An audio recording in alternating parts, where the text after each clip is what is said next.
For me, there is no collecting hobby that is more personal than buying and collecting watches, clocks, and also anything to do with watchmaking. The way each one of us buys and collects watches is unique. When it comes to collecting objects in general, there's quite a few criteria that one looks at before the final purchase. You can collect cars, art, coins, sports cards, NFTs, and I think they're all driven by the same forces, which are, for me, curiosity and passion. Curiosity makes you start a journey, but passion is what keeps you going. Once you get into the higher price points, there is also an element of value retention and investing that one also thinks about. But overall, it's not what fuels our beloved hobby. Once you start exploring, there is a sea of brands, models, complications, and people to discover. And people are also one of the key elements of it. The watchmakers, brand representatives, retailers, journalists, influencers, and fellow collectors. They all put more fuel on the already burning desire. The desire to learn more, to acquire better, more exclusive, and finally, to be more fulfilled. There's also a different experience and feeling depending on what type of watches you collect. If you collect vintage watches, micro brands, independent watches, or your usual suspects in the mainstream watch genre, every genre has a specific audience and type of people that come with it. And depending what type of person you are, you will get along more with some and get along less with others. What you will find in common though is the mutual love and appreciation of collecting. Why I collect watches is pretty simple. I didn't choose watches, they kinda chose me. I know it sounds pretty romantic and to outsiders probably slightly weird, but I don't know how else to say it. There's nothing else aside from entrepreneurship and food that is as close to my heart as watches. Obviously, family and friends are a good contender, but that's not even in the topic here. Watches are an extension of one's personality and sometimes an extension of one's feelings. At least they are for me. I choose which watch to wear depending on the day or the week ahead of me. There's moments when I want to be a bit more easygoing or take a walk in nature and I put on something simple like a Casio watch. There's moments when I visit my clients, I put on my Tudor or sometimes even the Sartori Biard Ghost to stay completely neutral.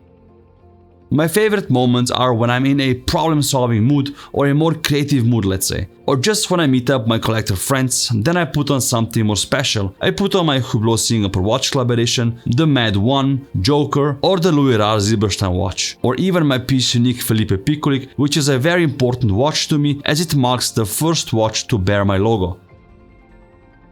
If I want to feel more stylish and sophisticated, I put on any of my Cartier watches. The last adventure I went on, I put on my Baltic Aquascape GMT, which was a collaboration with Perpetual Gallery in Dubai. We had nice holidays in Sardinia, a perfect watch for the occasion, and it survives all the hard handling I did with it.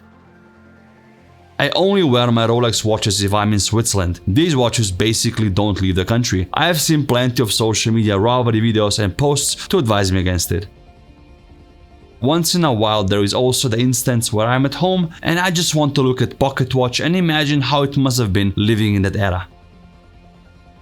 I started collecting watches 11 years ago and it has been quite a wild ride so far. There is many watches that I desire to personally own one day, from independents to neo-vintage big brand watches, but currently I'm pretty happy. I'm happy because from time to time I get to see and play with some of the Grail watches. And as I develop and grow as a person and a businessman, I can even afford one or two. There's always this perpetual longing, and that's what's great about this hobby. You need something in life that pulls you forward, pulls you toward being more successful, to set new goals and to feel the happiness once you get there. We often talk about buying your perfect collection or perfect watch.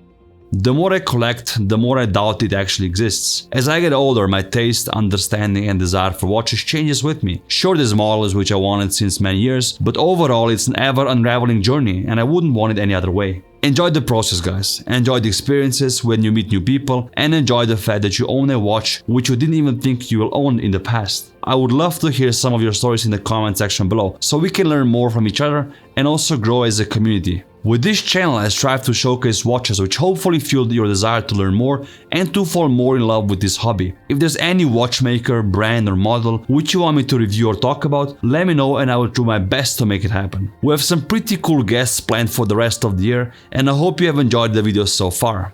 This was a different, more personal video than the usual. It comes from my heart and I hope you really liked it. Keep collecting, stay curious, and as always, I'll see you next week.